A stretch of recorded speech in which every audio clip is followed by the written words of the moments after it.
مخته دی قدوري ولا سابق کې د باب الحیز میلو دی هغه ولا څه مسلې میلې نن د طبقیا مسلې حضرت مصنف سے واضح کوي ګورئ دی څه فاذا انقطع عدم الحیز کله د حیز ولوینه ختم شي ودرېږي کاټ شي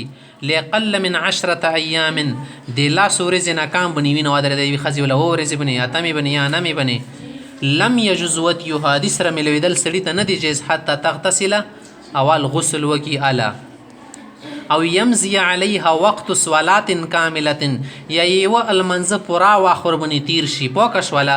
ودرېدل وینه اوس وربنې یو المنځ که کېدلو کنه دوره ټیم وربنې تیر شو بیا ورسره ملوېدای شي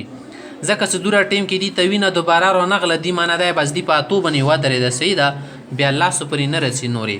و ان انقطع دمها ل10 ایام که بیا د دغې ښځې وله وینه ودرېدله په لسمې ورځې باندې فکس جاز وطیها به دې سره ملوېدل صحیح دي درست دي قبل الغسل غسل نه مخکې ویلې ځکه دې نه ورسته بیا نه رسېدي حیض ولوینه که رسي هغه به استحاضه وي چلو دا مسله خو د وشه مخته طهر مخلل ولا مسله ښایي طهر مخلل معنی څه ده یوه ښځه وه منځ کې سپوش وله نه وینه روغله بیا سپوش څو ورځې بیا ورپسې وینه روغلله اوس دا منځ کې کومه صفایي څه ده که نه دې ته به مو نه یي څه دوه طهارت و دا خو څه ده دوه وینې کې شمرل شي لکه نن یوې ښځې ته وینه روغله 2 ورځې بیا 3 ورځې پوکه وه بیا ورپسې وینه روغلله څه روغله ده ټولې لاس ورځې علاج جوړېدلې 3 ورځې ورکې پوکه وه وال 2 ورځې او بیا ورپسې 3 ورځې وینه روغلله د څو شولې 3 شپېږه 2 ور وچوه ده د څو شولې 8 شولې اوس 8 ورځې کې چې شدي 2 خیز شمرل شویلې ځکه کله کله منځ کې وینه خو یمه خیا بس نسی که نه کله 2 درې کله څنګه شي نو دو به بیا ته خیز شمارې د دوی پوکې ورځې څه ورکې تېرې شي 2 خیز ده و طهر د کوم طهر ده اذا تخلله څه کله دارو شي بین الدمین د دو وینو منځ کې راګیر شي په مدت الخیز خیز ولا ټیم کې فهو کالدم الجاري دو د روانې وینې په شان دی مو به داسې د اوس خیز ده ځکه څه طهر کام ناکام چې شه مدت ته 15 دن ده که نه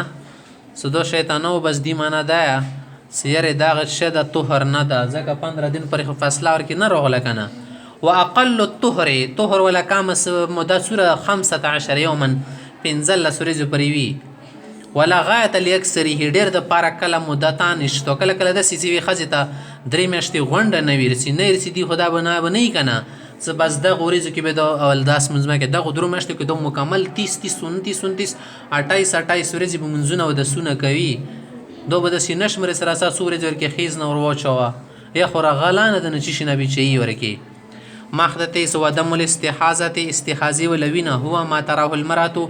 دو هغه وینې څه ښځې وکسي اقل من 3 ایام 3 ورځو نه کامه او اکثر من 10 ایام یا 10 ورځو نه بې زوتر شي فحکم حکم الرعاف داسې وینې حکم دایه لکه سړي پیزې نه وینه بهیږي ارسو ته څه بیمارۍ زخم ته لګېدلی کله کله سوس که کوي وینه پر جري کېږي درغونې تنبیزي د ګوته ویړي لا یمنع الصلاة دو المنز نه منې کوي منځ به کوي ولا صومه روژه نه منې کوي دې کې به د روژه نیسي دو کمزورۍ ده صرف ولا الوتي وتي نه منې کوي خاوندو سره ملوېدای شي و اذا زاد الدم څه کله وینه زیاته شي علی العشرة په 10 ورځې باندې وللمرأة عادة معروفة ښځې مشهور عاداتو مثلا هرې میاشتې کې به دې ته 2 ورځې خیز ورتلو خو دې پرې 10 ورځې وینه ورغله ورکې زیاتیا شول اوس موږ څه کوو 2 ورځې ورکې شمرو د بقایا 3 ورځو کې به د نوره لمنځونه کوي ویلې دو دیلو لکه مو عادات بدل شو عادات نه بدل شوه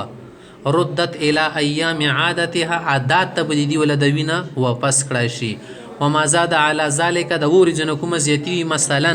فهو استحاضة دو څه ده استحاضه شمرل شي